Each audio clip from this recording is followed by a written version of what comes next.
velkommen til. Ja, har du. Og velkommen til. Hvad så? Jeg har taget sumo-outfittet på i dag. Ja, det kan jeg godt se. Fordi det der er umuligt i mit liv, det er at blive sumo-bryder. Det er wrestle dig to the ground. Ej, det er det ikke. Jeg har hjerte på. Så fik vi det set, fordi lige om lidt så tør jeg varme. Og så er jeg nødt til at tage den af. Ja, det er godt. Men det er godt, at I er med. Og det er jo programmet, der handler om, hvordan gør jeg det umulige muligt. Ja. Vi har det med at love lidt meget, men lad os se, om vi kan holde det. Hvordan har du haft noget, du synes? Jamen, jeg lover, at... Jeg tror ikke, at det er muligt, faktisk, at gøre det umuligt. Det gør du ikke? Men fordi det ligger jo ligesom i ordet. Så, ja, okay. Altså, at gøre det umuligt muligt. Hvordan skulle man kunne... Altså, hvis der er noget, der er umuligt at gøre, så er det jo umuligt at gøre. Ja, men hvad tænker du så om det her program?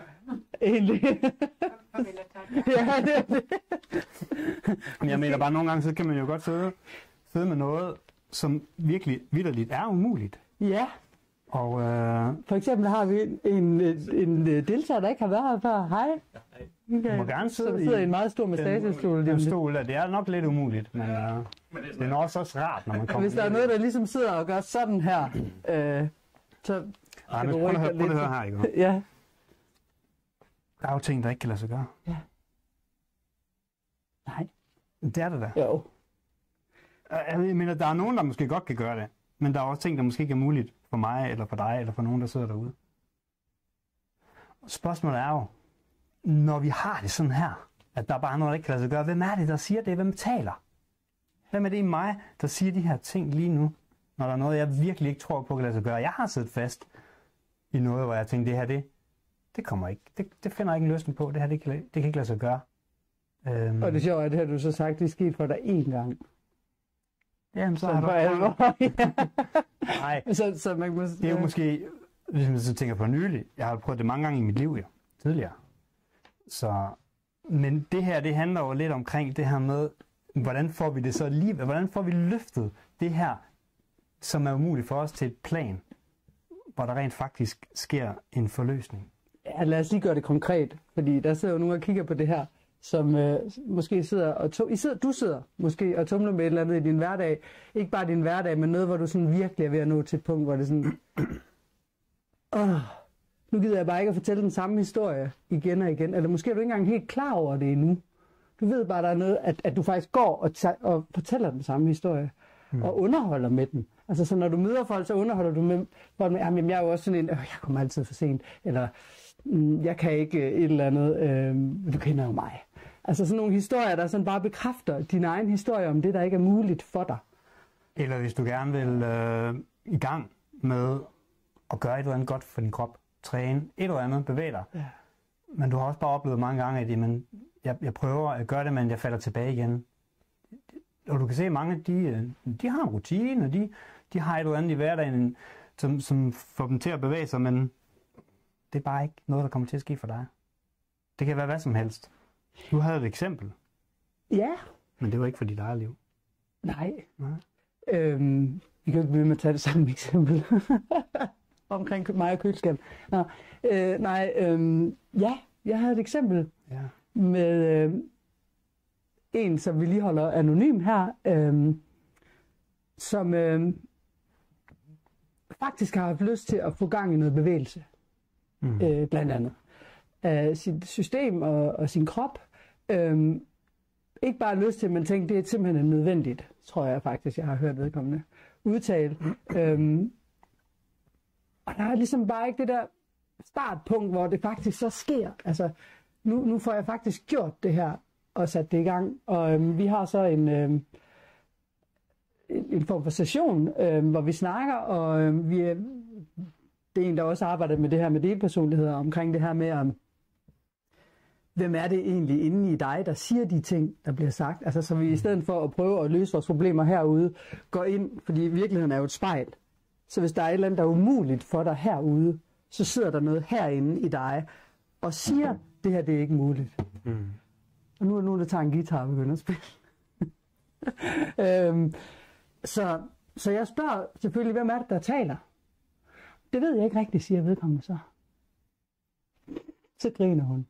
Men nu kommer der stor, tyk dansende bjørn ind, og den har alt for lille skørt på. Og jeg kan bare sige den der. Det her, det er jo midt i en station. Det er en station. Hvor vedkommende er inde og have fat i en del af sig selv. Ja, jeg har jo spurgt, hvem er det, der taler. Så siger vedkommende, det ved jeg ikke, men nu kommer der en bjørn, og den er bare sådan rigtig kæk og fræk, og den danser sådan ind, og den har et alt for lille skørt på. Jeg ser jo med det samme, hvordan den der bjørn den ser ud. Men det er nok ikke noget, siger hun så. Nej, prøv lige vent, siger jeg. Vi har jo lige spurgt, hvem det er, der taler. Nu kommer der en bjørn dansende ind. Og så finder vi ud af, at der er en delpersonlighed. Altså vi har flere hundrede dele af vores personlighed i random nummer, eller number. Men den, der sidder i dig og siger, at der er noget, der er umuligt, den sidder derinde, og den er det vigtigt at komme i kontakt med. Og vi kommer så, jeg spørger så, hvem er det dig, der siger det her, der er umuligt, at få din krop til at bevæge sig, og få lavet det motion, og så videre, du skal. Og sådan, jeg kunne forstå, at det var sådan flere år, hvor det ikke rigtig var kommet til at ske. Og så kommer den der bjørn. Men så tror vedkommende, at måske at det er nok ikke noget, det er nok bare en fjollet stemme, det er bare en fjollet stemme, den plejer at komme ind med et eller andet. Og så snakker vi med den, og Gud hjælp med, om den her dansende bjørn faktisk ikke er delpersonligheden for bevægelse for den her person. Så det er faktisk lige præcis den delpersonlighed, vi skal have fat i, men det er ikke selve bjørnen, den del, der gerne vil bevæge sig, der er problemet. Det er, at andre dele af hende måske ikke har opdaget, at den skal have plads. For det, der så viser sig, nu gør jeg lige en lang historie kort, det er, at den bjørn bare vil danse. Den vil gerne have noget musik på, og grunden til, at der ikke rigtig er blevet motioneret på den der slave måde, hvor man løber 30 minutter hver dag og ser lidende ud på hård asfalt og den slags. Det har den jo ikke været med på, men den vil gerne danse. Så nu er der sket det, at den sidste knap uge, der står vedkommende op hver morgen sammen med sin dansende bjørn og danser. Som vækket er blevet sat 10-15 minutter før, at hun plejer. Og det er umuligt. Det var det, der syntes umuligt, der bare har siddet fast i årevis, er nu gået i gang. Fordi nu er der blevet gjort plads til en del af hende, som har kaldt hele tiden, men som ikke har fået plads, fordi det virkede bare som sådan en fjollerik. Men i virkeligheden var fjollerikken den, der sad med løsningen. Og i virkeligheden var det det, der skulle til, at hun gik ind og undersøgte, hvad er det, der foregår inde i mig? Hvem er det, der taler? Så en overbevisning, hvis du har en overbevisning om noget, jeg kan ikke det her, det er ikke muligt, så er en overbevisning faktisk bare en tanke, du bliver ved med at tænke. Det er det, den er. Og ofte så har vi jo nogle måder at arbejde med vores tanker på. Altså okay, vi skal faktisk omprogrammere den her tanke, eller vi skal have den fjernet. Lad os få den væk, sådan at vi ikke har den blokering længere. Men det er lige præcis med til faktisk at skabe en endnu større fastholdelse. En endnu større begrænsning. Løsningen her, som Maria fortalte om, var jo at give plads til det, der levede. Det var bjørnen, der kom, da vi først fik bjørnen plads. Ja. Så fik de dele, der måske siger, ej, den bjørn der, den skal nok ikke lige på banen, det er noget fjollet noget. De fik også plads. Ja. Og når der bliver givet plads, i stedet for at vi skal af med noget, eller programmere noget om, som om at det ikke er levende, men robotter, så har det en anden effekt. Så sker der noget helt andet. Ja. Ja, fordi prøv at forestille dig, at du sidder og hører en koncert, og det er dig, der er orkesterleder. Og koncerten kører, og du kan bare høre, hver gang trompeten kommer på, så er det bare off. Fordi der er bare en eller anden, der siger, sådan helt, og ødelægger hele det her. Og det er dig, der er orkesterleder. Så hvis der er en i orkester, der hele tiden ødelægger sangen, så gør du noget ved det, da du er orkesterleder. Altså udskift trompetist. Nej, så går du måske hen lige og snakker med ham og siger, hvad er din trompet stemt? Eller hvad sker der her? Og så videre. Du vil jo arbejde på det, så hele orkestret spillet sammen. Men vi er jo så vant til at udskifte tingene, det er jo det, vi gør i den ydre verden. Men det er ikke sådan, det fungerer inde i. Nej, der er ikke noget, så du skal vi skal modne og udvikle. Præcis. Ja. Og det samme gælder, hvis du for eksempel sidder i en bus med en børnehave, og du har ansvar for børnehaven, og I skal på excursion, I skal på tur, I skal ud et eller andet sted, og så er der et af børnene, der mangler. Så stopper du jo selvfølgelig hele den her seance, indtil du har fundet det barn og kører videre. Men hvad gør du egentlig med din egen indre børn, når der er noget, der er off? Når trompeten inde i dig spiller helt forkert, og bliver ved med hvis du har en tanke, du bliver ved med at tænke, så er det en overbevisning, du har bygget op, fordi du er blevet ved med at fodre den tanke i det ubevidste. Men i virkeligheden er det ligesom trompeten, der spiller helt falsk. Du er nødt til at gå hen og undersøge, hvorfor de der toner er helt off. Hvad sker der? Der er noget, der er out of whack, som du er nødt til at undersøge. Så det, der er det sjove, er, at vi har en forløsdeltager, der sagde den anden dag noget tilsvarende omkring, han har snakket med en, efter vi har snakket meget om det her med at arbejde indefra og ud, omkring det her med, at hvis det var dit eget barn, der virkelig havde det skidt, og som sagde nogle helt off ting, og du vidste, jamen altså, hvis du går og tænker de her destruktive tanker om dit barn, om at det her, det kan jeg ikke, jeg er ikke god nok, jeg er ikke alt muligt, så vil det som det første, du vil gøre, jo være at snakke med barnet, og prøve at finde ud af, hvordan løser vi det. Men når dine egne indre og dine egne tanker siger noget, gør du så noget ved det. Fordi det er jo en stemme inde i dig, der siger, at det er umuligt. Men ved du hvorfor? Det er så svært at gøre noget ved det. Ja, men jeg vil gerne høre dig fortælle det. Jeg tester dig lige. Ved du egentlig hvorfor? Jeg kan godt lige vide, om du ved det her, skat. Ja, det vil jeg gerne. Det kan jeg godt svare på, men jeg synes, det er sjovt, du taler nu. Ja, det er dejligt. Hvorfor har jeg lige sagt det lidt? Så nu kommer sumobryderne, er I klar? Du kan umuligt vinde over mig. Prøv at høre her. Når vores indre Han ved ikke, at jeg taler til en fra Esbjerg. Nej. Og lige om lidt, så ændrer det her program sig dramatisk. Ja, det er sådan, der kan ske her jo. Det er ikke sket endnu. Ej, hvad vil du sige? Jeg vil bare sige, kernen i det, det er jo, at når der er en del af os, der siger de her ting, så identificerer vi os med den del. Hvordan skulle vi dog kunne hjælpe nogen, når vi identificeres med at være den, der skal hjælpes? Vi kan jo ikke placere til stedet og hjælpe den del af sig, for vi er den del. Jeg kan ikke. Hver gang vi bruger ordet jeg, så er vi identificeret med det personen her. Så den aller vigtigste, mest centrale del af at kunne løfte og modne vores delpersonligheder, er at identificere dig med noget andet. Hvad er det så, du skal identificere dig med i stedet for din personlighed eller del af den? Det er din selvbevidsthed, det vi kalder den kærlige iagttager. Det er det sted i dig, hvor du kan iagttage, uden at være en del af personligheden, men du kan iagttage personligheden. Alle delene af dig. Du har også en forbindelse op til dit højere selv. Så man kan ligesom sige, at din personlighed hører til det basale selv i dig, men du har en selvbevidsthed. Og det er ligesom dirigenten i symfoniorkester. Ja. Det er var det godt taget samlet op, det der. Og derfra, der er du faktisk i stand til at lave en helt anden proces. Det er det handler om. Det er det centrale. Der kan du give plads. Der kan du skabe det kærlige rum for den her del. I stedet for at sige, ud med dig med en anden, eller nu programmerer vi dig i frustration. Så giv den tid, der skal gives. Eller undertryk, ja. Du har sikkert, hvis du har børn, har du sikkert oplevet situationer med dit barn, hvor der er noget bestemt, du gerne ville have, der skulle ske, og barnet siger nej og vil ikke og græder. Og det er frustrerende, fordi I skal ud af døren, I skal nå noget til tiden. Og hvad skal du gøre? Brug tid. Når du har oplevet, at du bruger tid med dit barn, og du ved ikke, hvor lang tid. Nu siger du, okay, jeg dropper mine idéer og planer og tidshorisont, og så sidder jeg bare sammen med mit barn og giver plads. Så har du sikkert oplevet det der skifte, der lige pludselig sker. Og så kan alt lade sig gøre. Og det, der før var en umulighed, lykkedes. I noget rent faktisk, det I skulle nå. Og du kan sidde bagefter og tænke, det er egentlig helt utroligt, at det her, det lykkedes. Det havde jeg godt nok ikke regnet med. Så du har evnen til at identificere dig med noget andet. Det er klart, du identificerer dig ikke med dit barn. Du er dig, men det er samme princip, når det er børnene inde i dig. Der skal du bare ikke identificere dig med dig, men den kærlige jagt. Og man kan sige, at hvis du ikke er så trænet i det her, vi har jo alle mulige teknikker og redskaber til, hvordan du arbejder med det her. Men hvis du ikke er trænet i det, og lige skal have sådan en simpel en, så når du kan mærke, nu læner jeg mig ind i en optimistisk tanke og følelse. Nu kan jeg mærke, der er noget, der sådan,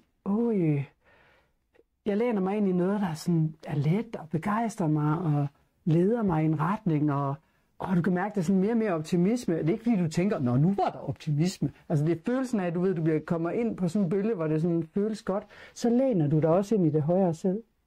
Så når du læner dig ind i sådan i den der harmoniske begejstring, hvis man kan sige det sådan.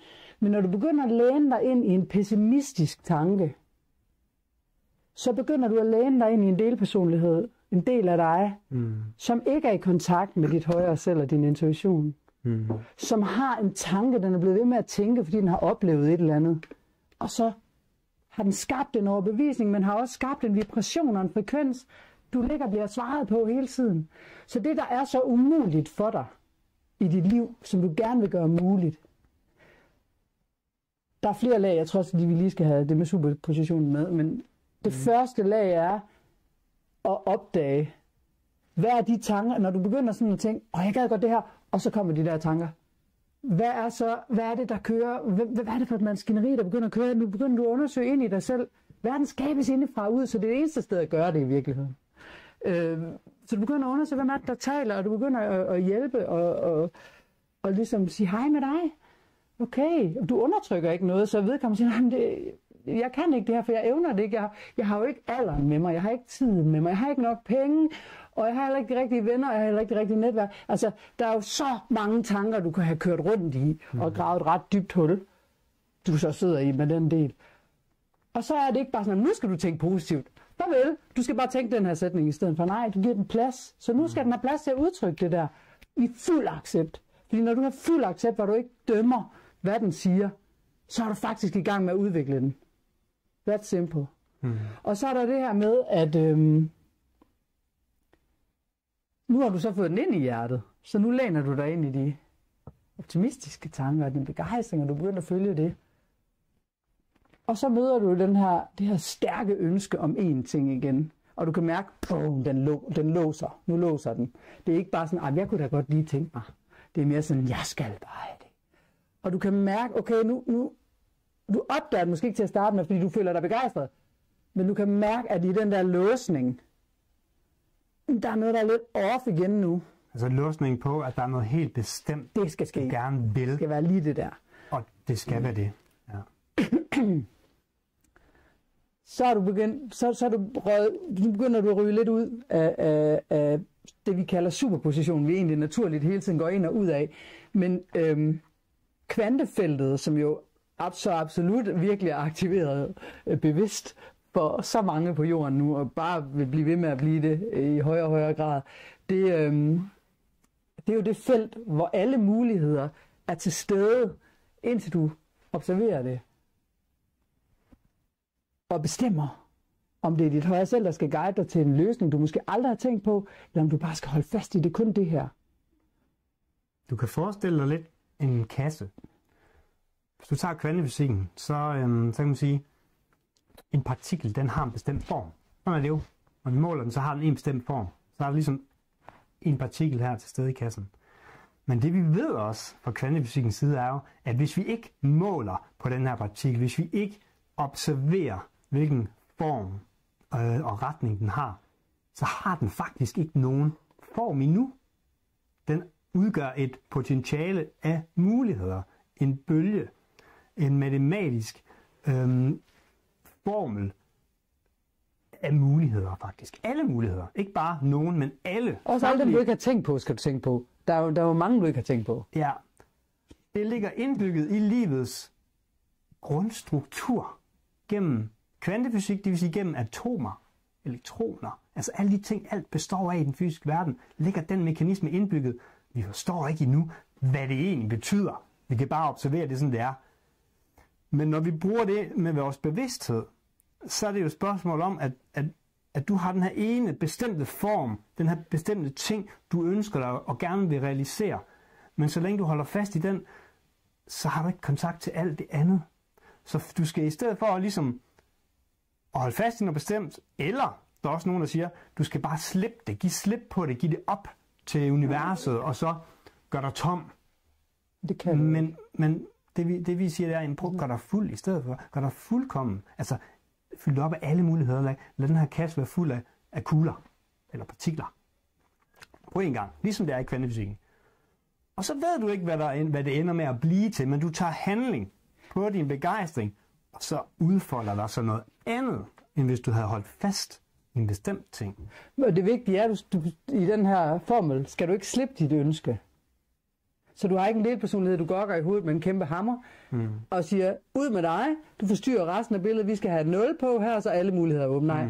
Du siger, nej, dit ønske er jo også inde i den her. Ja, jeg beholder mit ønske. Den mulighed er stadig til stede, for du kan ikke bede et menneske eller en delpersonlighed om, ønsk ikke det, du ønsker. Okay. Du prøver bare nogle flere ønsker ind. Ja, det der egentlig sker, det er, at du stiller dig i alle muligheders felt i en fuld tillid til, at du er forbundet med dit højere selv, som er forbundet med universet, kilden, Gud, mesteren, whatever you want to call it. Det er lige meget, hvad det er, den store intelligens, den højere intelligens. Og i den tillid, så vil du blive guidet til den mulighed, der helt sikkert er den rigtige for dig. Fordi der er meget stor forskel på at sidde inde i det her lille hus, og så forestille sig, hvad er der egentlig muligt her for mig? Og så at der sidder en, der kan se alle lande og alting på jorden, også fortid og fremtid, der guider mig. Jeg tror hellere, jeg vil guides af den del, der er koblet på den højere intelligens, så jeg kan komme det rigtige sted hen. Men det der er jo en del af dig, der måske ikke lige er i kontakt med, og det er jo den del af dig, der har blevet ved med at har tænkt den samme tanker igen og igen og igen, indtil det bliver en overbevisning. Og hvis du vil have beviset på, at det umulige rent faktisk er muligt, så kan du igen kigge i kvantefysikken. For der sker nogle umulige ting der, som vi faktisk ikke kan forklare. For eksempel kan du have en position, hvor en partikel bevæger sig igennem en barriere, som er umuligt. Det er umuligt for en fast form at bevæge sig igennem barrieren. Ligesom en dør, men går igennem. Ja. Princippet om superposition gør, at det rent faktisk er muligt at observere den her partikel, når den ikke har fast form, inden for fast form, så er det rent faktisk muligt at observere den udenfor. Altså, den har krydset den her barriere. Hvordan kan det lade sig gøre? Der er umulige ting, der rent faktisk kan lade sig gøre. Nu er det bare et spørgsmål om vi begynder at tappe ind i det med vores bevidsthed. For det er klart, så længe vi ikke tror, at det er muligt, så holder vi os tilbage. Altså, første gang, nu kan jeg ikke huske, hvad det var for en verdensrekord, der blev slået. Det var en verdensrekord, der havde stået i mange, mange år. Det var ligesom, okay, det er umuligt. Det er umuligt at slå den. Det kan godt være, det var højdespring. Og så lykkedes det en dag en person at slå den væsentligt. Og så skete der det, at relativt kort tid efter, så var der mange andre, der gjorde det samme. Men der var en, der lige skulle vise, det kan faktisk godt lade sig gøre. Og så troede flere på, men det kan det jo så, nu kan vi jo se det.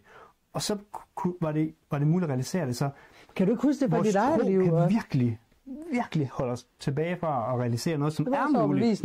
Vi tror, det er umuligt. Ja. Ja. Kan du ikke huske fra dit eget liv, hvor du kan bare gå tilbage til dengang, du skulle cykle, og du tænkte, det kommer jeg aldrig til at lære.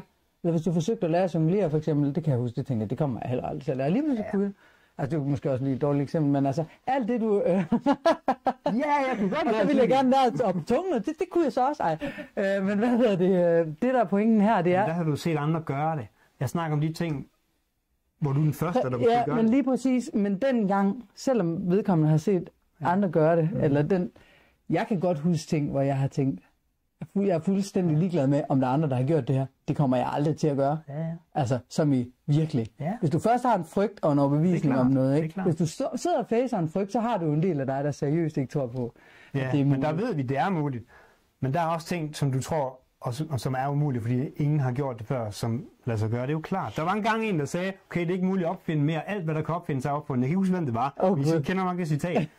Vi er nået dertil nu i den teknologiske udvikling, at der kan ikke opfindes flere ting. Okay, hvad er der sket siden, der er der opfundet mere end dobbelt så meget? Tænk at blive kendt for det citat. Altså, det er bare sådan, okay. Damn. Og vi kan være meget kloge på mange ting. Altså, ja. Altså, jeg vil sige, jeg synes, jeg har oplevet så mange gange i mit liv mirakler ske. Altså, sådan, hvor jeg sådan tænkte, det her det er så meget ført hånd, at jeg kan ikke lade være med at tro på det. Og jeg går stadig sådan rundt tit og sådan tænker, der kommer til at ske et eller andet helt vildt fedt, fordi nu er der noget eventyr igen, og den overbevisning er ret fed. Det er sådan en tanke, jeg bliver ved med at tænke, så det er en af dem, som jeg godt kan lide at tænke. Ja. Men ja. Mm-hmm. Så hvis vi nu skulle summere op, ikke? Ja. Så handler det jo om, identificere dig med noget andet, end den del af dig, der ikke tror på det. Ja. Den kærlige jagttager i dig. give plads til den, der har de her begrænsende tanker. Skab et kærligt rum. Opdag dem først. Gå ind og finde ud af, hvad handler det om? Hvad du tror ikke kan lade sig gøre? Hvad du plejer at gøre? Hvad bliver du trigget af, når du kommer ind i den her følelsesmæssige tilstand? Det skal du spørge den del om. Du skal have en samtale med en del af dig selv. Og lære dig selv at have det. Undersøge det, opklare det, før du så ligesom giver den en ro og en overbevisning omkring, at der er noget, der hedder superposition. Der er noget med, at der er ting, der kan lade sig gøre, selvom at vi ikke lige helt ved, hvordan endnu. Og det er ret vigtigt, at du ikke presser den derover med det samme. Så nu har du tænkt det, nu skal du bare helt herover. Altså du kan jo sige til den, jeg er helt med på, at du har det sådan, og jeg prøver faktisk ikke at tage den overbevisning, du har fra dig. Den kan du bare beholde, men har du lyst til at bare lige høre en mulighed om noget andet, der også kunne lade sig gøre. Fordi tit, hvis den er blevet tænkt så mange gange, og den er så låst, så er det næsten umuligt og ligesom hoppe meget langt på en gang. Nogle gange så kan du bare kvantespringe, fordi den så til sidst tænker, okay, så giver jeg op. Og så, altså, vi har rent faktisk 12 trin for, hvordan man skaber kontakt og vækker og transformerer sådan en delpersonlighed her og få det integreret ind i dagligdagen. Der er 12 trin til det, som er meget detaljeret, som vi arbejder med.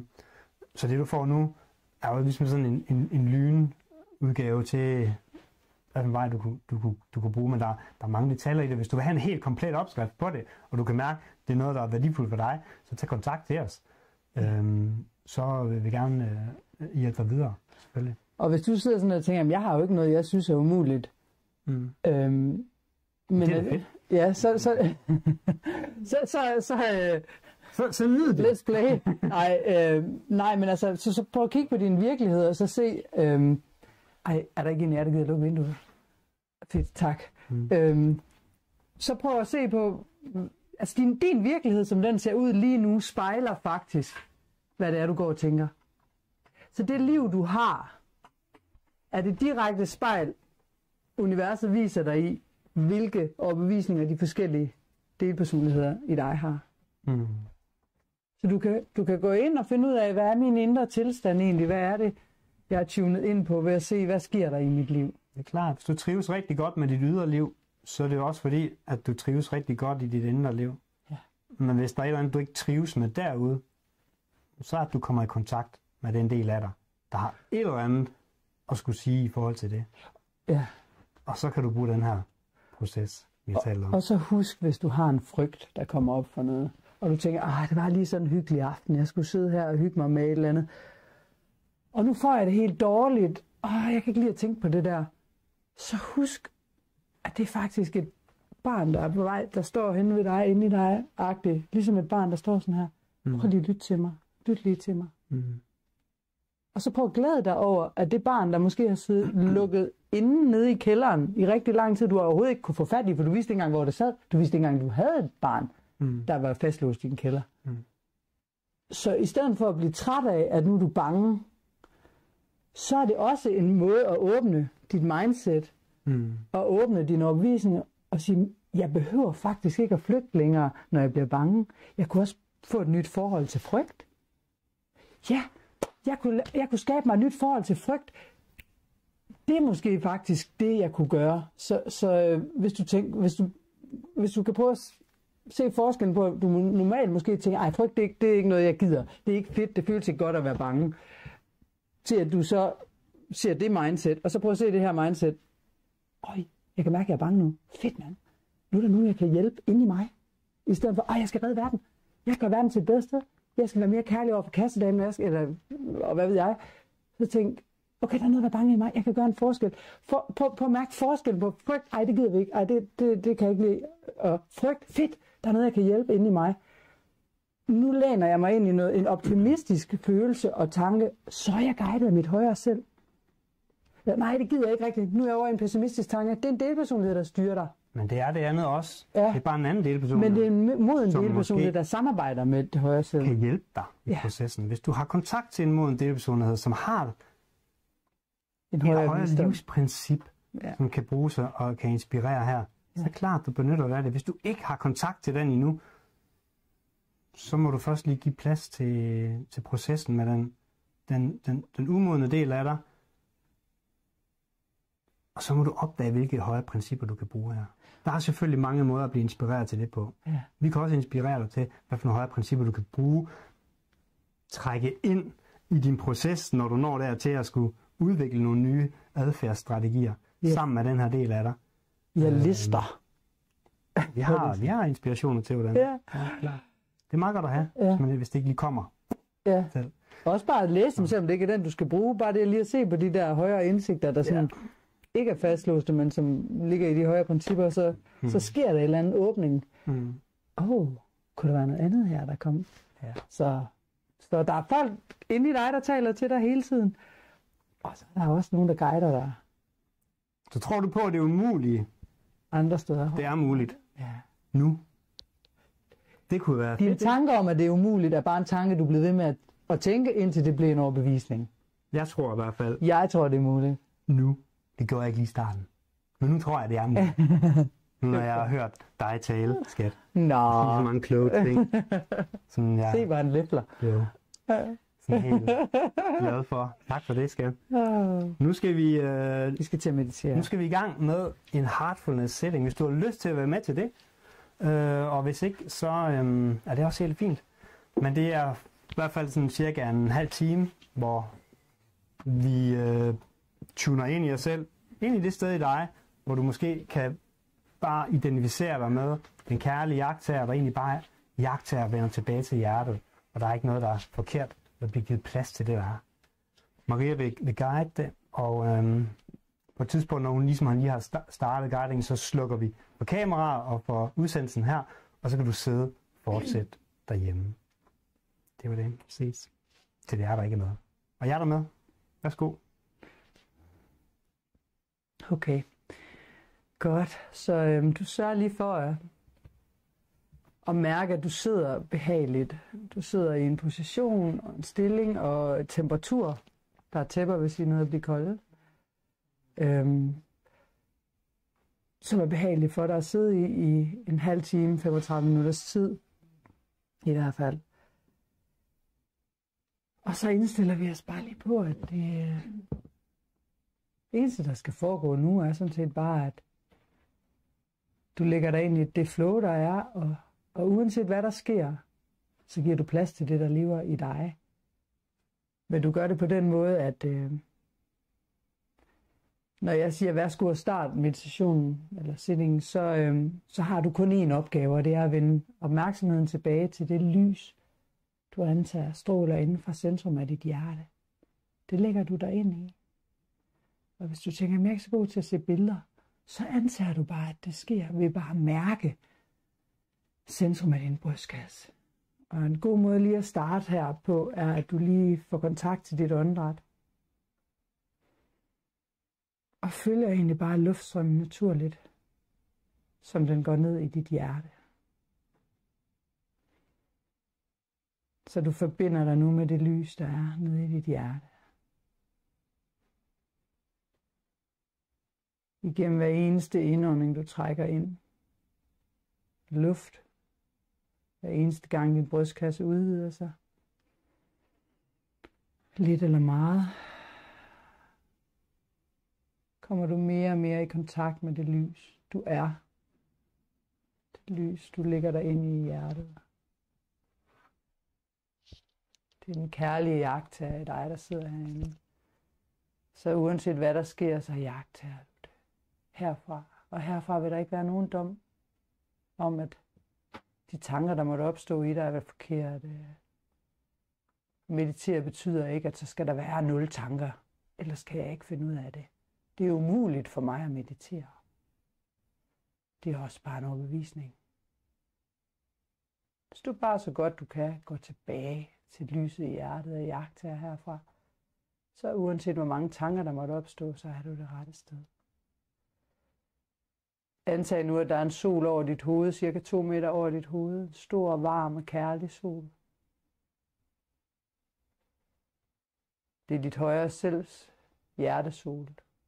Den sender lys ned igennem toppen af dit hoved. Der også ender ned i hjertet, i din hjertesol. Lyset strømmer fra hjertesolen også videre ned igennem din krop, ned igennem din torso og ben, ned igennem fødderne og helt ind til centrum af jorden, hvor der også er en sol, der lyser. Modtager det lys fra dit højre selv. Og egentlig så skabes der en søjle nu af lys fra over dit hoved, et par meter over hele vejen ned igennem jorden. Og herinde sidder du.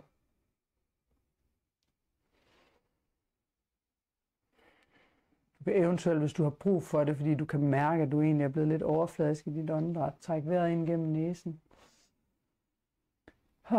Og så helt ned i maven, og så bare lige lave den der, hvor du lige giver slip, hvis du kan mærke, der er altså lige noget, der skal have lyd på, for jeg kan slippe det. Du lige kan mærke, så røg skuldrene lige en tand længere ned, og du er endnu mere til stede i nuet.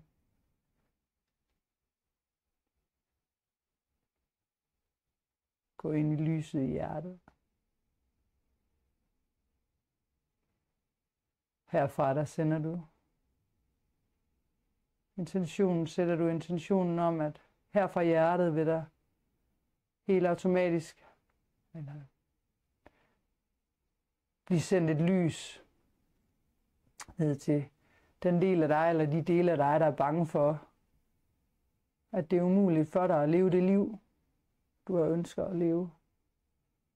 Så det er bare en naturlig mekanisme, der går i gang. Du skal faktisk ikke gøre andet nu, end bare antage og give lov til, at lyset nu strømmer fra dit hjerte og ned til de dele af dig, der er bange for, at det du gerne vil,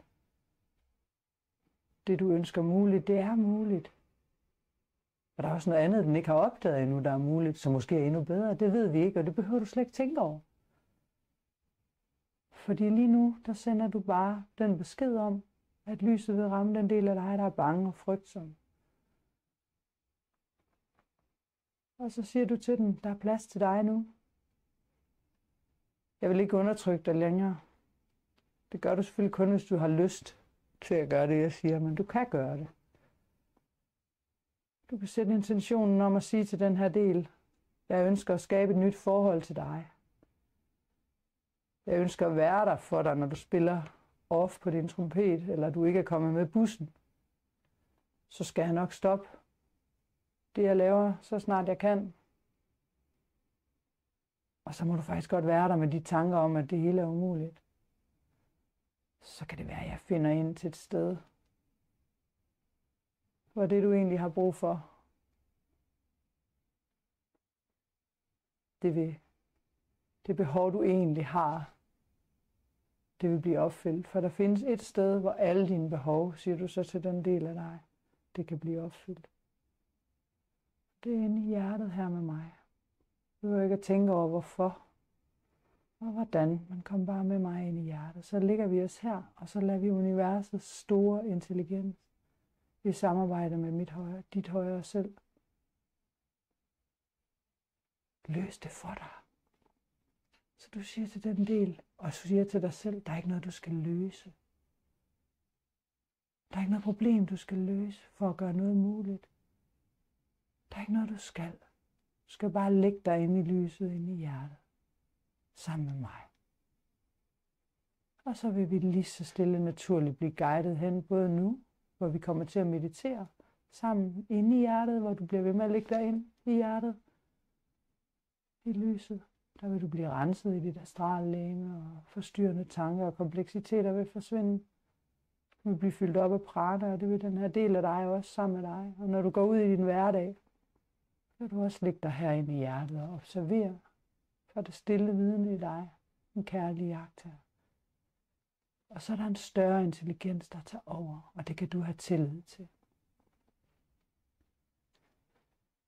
Så sørg for, at du ligger rigtig godt inde i hjertet nu. Hvad end du ligger på. Det er en blød, fluffy seng, eller det er bare lyset, du sidder i. Det er lige meget, hvad det er. Du sidder i hjertet nu. Og det gør du de næste 30-35 minutter, mens du får en heartfulness sitting.